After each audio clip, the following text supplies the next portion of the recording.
On any entrepreneurial journey that you go on, you have to understand what the sweet spot is that you're going to play in. You have to be able to define it.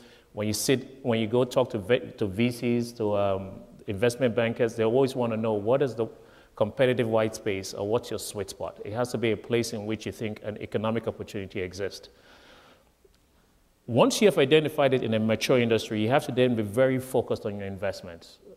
One of my biggest challenges as a CEO has been so many stuff comes at me to invest in, but we only have so much resources, both people, management, bandwidth, and resources. So you have to be able to figure out what are the top 2, 3 things that you have to do and ignore the rest.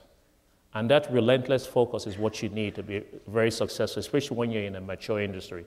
Because why is an industry called a mature industry? It's literally because there's very little growth in the industry. So that means every dollar is already accounted for.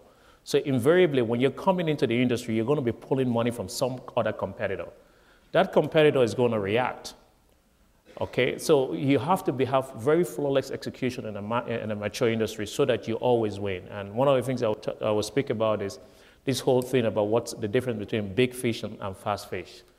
People used to think size and scale meant a lot, which was big fish eat little fish. But I will tell you, it's really fast fish eat slow fish.